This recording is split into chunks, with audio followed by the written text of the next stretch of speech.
लोकसभा 2024च्या सार्वत्रिक निवडणुका जाहीर झालेल्या आहेत।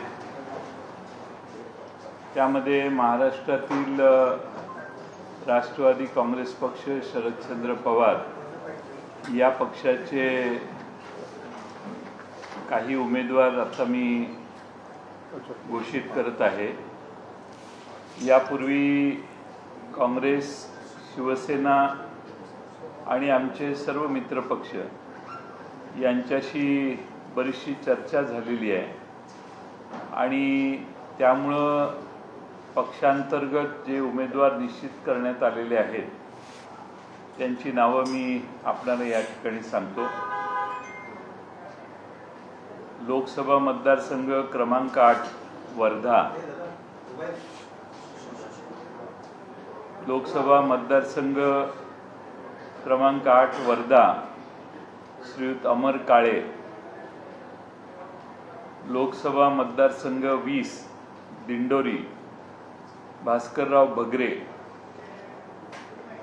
लोकसभा क्रमांक 35 बारामती सौ सुप्रिया सुळे, लोकसभा क्रमांक 36 शिरूर डॉक्टर अमोल कोल्हे,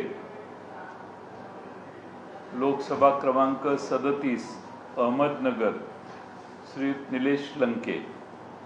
हे आमचे आज पहिली यादी म्हणून आम्ही हे घोषित करतोय। उरलेली नावं पुढच्या काही दिवसात आपणालाच बोलवून घोषित करण्यात येतील।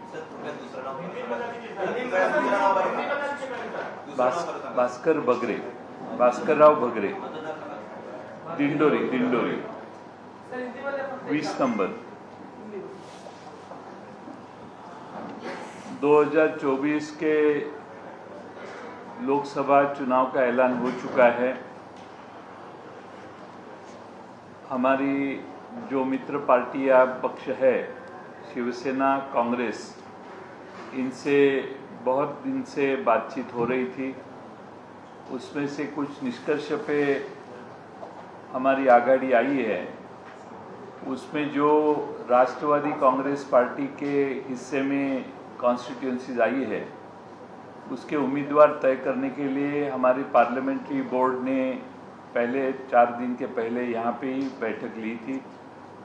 पार्लियामेंट्री बोर्ड ने इसके ऊपर चर्चा करने के बाद आदरणीय शरद पवार जी और पार्लियामेंट्री बोर्ड ने जो नाम तय किए हैं वो मैं आपके सामने घोषित कर रहा हूँ। लोकसभा कॉन्स्टिट्यूंसी नंबर 8 वर्धा श्री अमर काळे, लोकसभा मतदारसंघ 20 दिंडोरी श्री भास्करराव भगरे, लोकसभा कॉन्स्टिट्यूंसी नंबर 35 बारामती सौ सुप्रिया सुळे,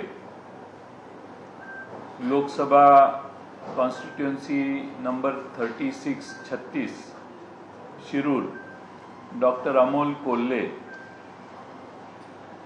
और लोकसभा कॉन्स्टिट्यूंसी नंबर 37 अहमदनगर श्री निलेश लंके।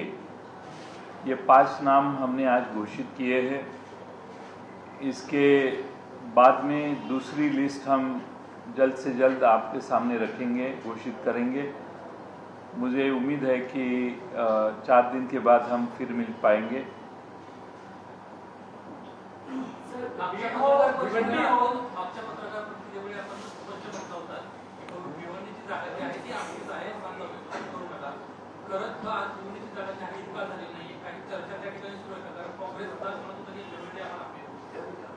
ती काँग्रेस पक्षाने आम्ही चर्चा संपत आलेली आहे।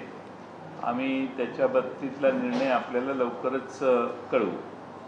मुंबईमध्ये काही जागेवरती क्लेम केला आहे नाही, ज्या जागा आमच्याकडे आलेल्या आहेत त्याच्या उमेदवार जाहीर करण्याची घोषणा करणं हेच मला पार्लमेंटरी बोर्डाने जबाबदारी दिलेली आहे।